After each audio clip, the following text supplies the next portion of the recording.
பாருங்க, இன்னைக்கு நம்ம முட்டை முருங்கைக்காய் பன் கறி குழம்பு தான் வைக்க போகிறோம். ரொம்ப ரொம்ப நல்லா இருக்கும். நான் சாப்பிட்டதுலேயே ரொம்ப நல்லா இருக்கிற குழம்பு இதுன்னு சொல்லுவேன். நான் சின்னதுலேருந்தே சாப்பிட்றேன். இந்த குழம்பு சூப்பராக இருக்கும். உங்களுக்கு எப்படி வைக்கிறதுன்னு சொல்கிறேன், வாங்க பார்க்கலாம். முதல்ல ஒரு பாத்திரம் எடுத்துங்க. இந்த பாத்திரத்தில் இந்த முட்டையை உடச்சி ஊற்றுங்க.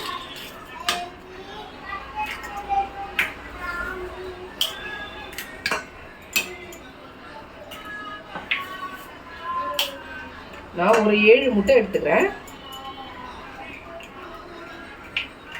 இது வந்து ஒரு 5 பேர் சாப்பிட்லாம்.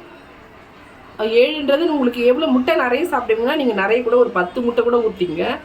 ஆனால் இதை ஒரு 5 பேர் சாப்பிட்லாம். முட்டை உடச்சி ஊற்றியாச்சு. இப்போ ஒரு 1/4 ஸ்பூனு வெறும் மிளகாத்தூள், ஒரு 1/4 ஸ்பூன் போதும். இந்த முட்டைக்கு தேவையான உப்பு. இப்போ எல்லாத்தையும் நல்லா அடிச்சுக்கணும். இந்த உப்பு, மிளகாத்தூள், இந்த முட்டை மூணுமே நல்லா மிக்ஸ் ஆகிற மாதிரி நல்லா அடிச்சுக்கணும். நல்லா நுர வரும் பாருங்க, அந்த மாதிரி நல்லா அடிச்சுக்கணும். நான் ஸ்பூனில் தான் அடிக்கிறேன். நீங்கள் வேறு எதாவது முட்டை அடிக்கிறதுக்கு ஏதாவது வச்சுருந்தீங்கன்னா அதை வச்சு அடிச்சுக்கணும்.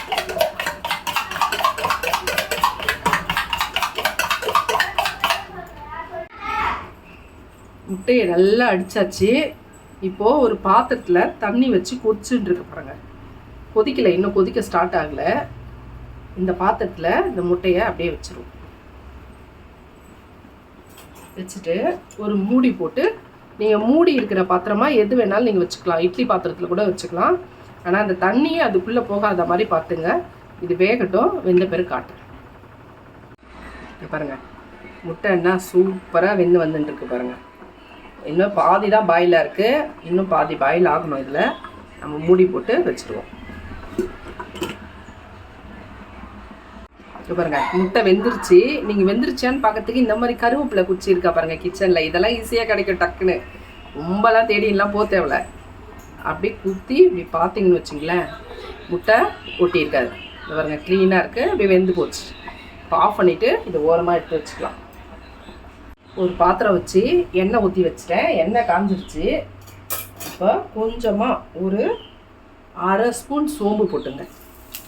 ஒரு 1/2 ஸ்பூன் சோம்பு போட்டுட்டு ஒரு 4 வெங்காயம் பொடியாக கட் பண்ணி வச்சுருக்கேன். இது நான் கத்திரிக்காய் புளிக்கறிக்கும் சேர்த்து கட் பண்ணி வச்சுருக்கேன். அதனால் கொஞ்சம் நிறுத்திட்டேன்.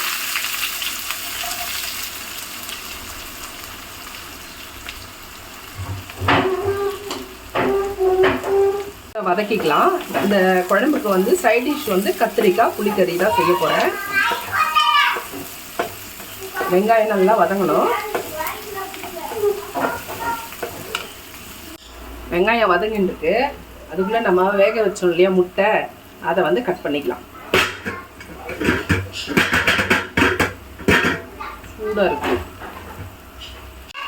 சூடாக இருக்குது. நம்ம உள்ளேயே பீஸ் போட்டுடலாம், அப்புறம் கவுத்துக்கலாம்.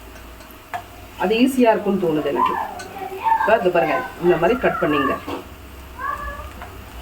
குட்டி குட்டி பீஸாக.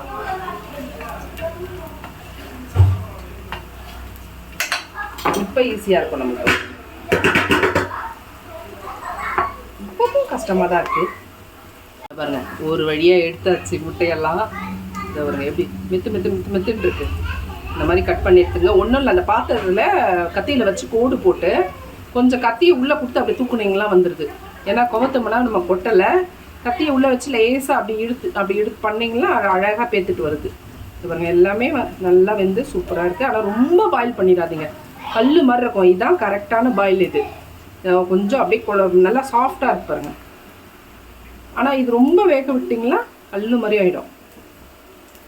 வெங்காயம் வதங்கிடுச்சு. இப்போ கொஞ்சம் கருவேப்பிலை போட்டுக்கலாம். ஒரு 3 தக்காளி கட் பண்ணி வச்சுருக்கேன், இதையும் போட்டுக்கலாம். அப்பா ஒரே அட்டகாசம் வீட்டில்.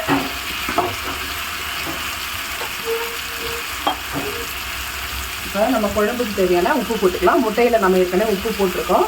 அதனால் குழம்புக்கு தேவையானதை போட்டுக்கலாம். அப்புறம் லாஸ்ட்டாக டேஸ்ட் பண்ணிவிட்டு போட்டுங்க வேணும்னா. தக்காளி நல்லா வதங்கணும்.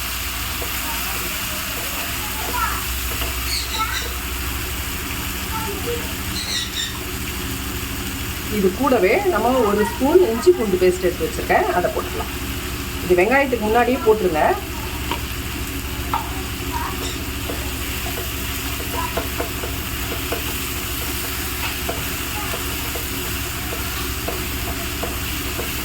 கண்டிப்பாக இஞ்சி பூண்டு பேஸ்ட்டு போடணும். இதுக்கு உங்களுக்கு வேணும்னா மிளகு கூட சேர்த்து அரைச்சி போட்டுக்குங்க.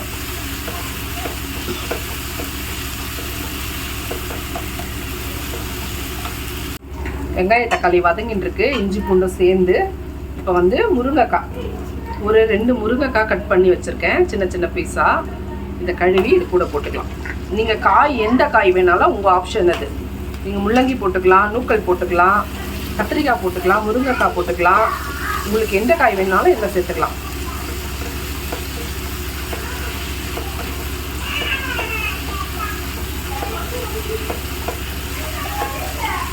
நம்ம மிளகாத்தூள் போடுறதுக்கு முன்னாடி முருங்கைக்காய் போட்டிருக்கோம்.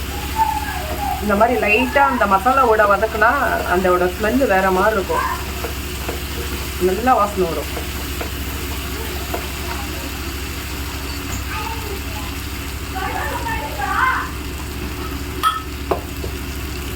நல்லா வதங்கிடுச்சு. இப்போ நம்ம எப்பவும் போல் நம்ம வீட்டில் அரைச்ச குழம்பு மிளகாத்தூள் ஒரு 3 ஸ்பூன் போட்டுக்கலாம்.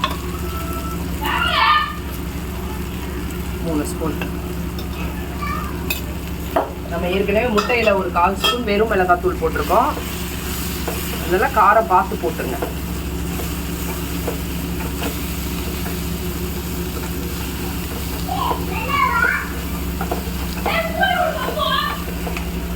மசாலா வதங்கிடுச்சு. இப்போ நம்ம தண்ணி ஊற்றிக்கலாம்.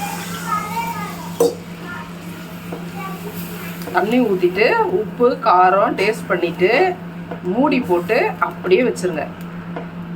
முருங்கைக்காய் வந்து வேகணும்,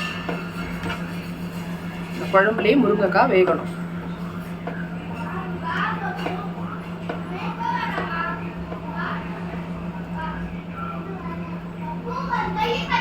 உப்பு மட்டும்தான் கொஞ்சம் கம்மியாக இருக்குது, ஏன்னா நம்ம கம்மியாக தான் போட்டிருக்கோம்.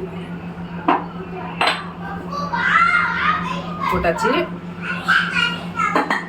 அப்படியே மூடி போட்டு வேக விட்டுடலாம். முருங்கைக்காய் வேகட்டும், அப்புறம் நம்ம முட்டை போட்டுக்கலாம். முருங்கைக்காய் நல்லா வெந்துருச்சு. இது வருங்க, அழுத்தினாலே நல்லா உடையுது.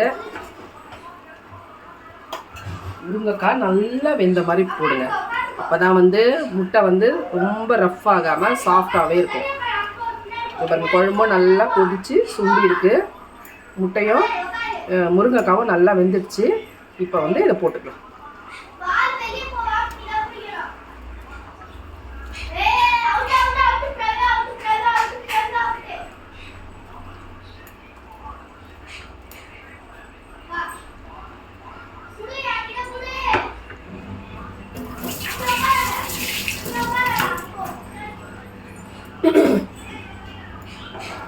போட்டுட்டு ஒரு 2 நிமிஷம், 2 நிமிஷம் கூட வேணாம், 1 நிமிஷம் போதும். ஏன்னா இது முட்டையை போட்டு ஒரு கொதி வந்தால் போதும். உங்களுக்கு முட்டை உடையாது, இப்படியே இருக்கும் பாருங்க.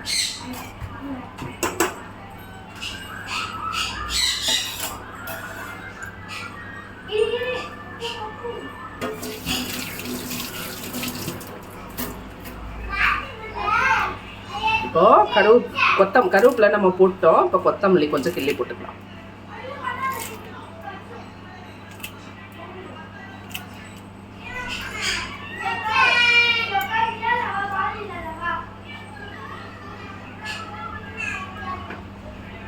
இந்த மாதிரி செஞ்சு பாருங்கள், எப்படி இருந்ததுன்னு கமெண்ட் பண்ணுங்கள், ஷேர் பண்ணுங்கள், சப்ஸ்கிரைப் பண்ணுங்கள்.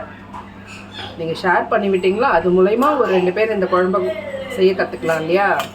அதனால் வீடியோ ஷேர் பண்ணி விடுங்க. இந்த குழம்பு யாருன்னா இதுக்கு முன்னாடி வச்சுருக்கீங்களா, உங்களுக்கு தெரியுமா, அதையும் கமெண்ட் பண்ணுங்கள்.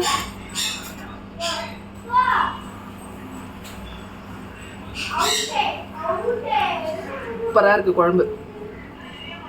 செஞ்சு பாருங்கள், எப்படி இருந்தாலும் கமெண்ட் பண்ணுங்கள். அவ்வளோதான், முடிஞ்சிருச்சு. ஒரு கொதி வந்தால் இறக்கிடலாம்.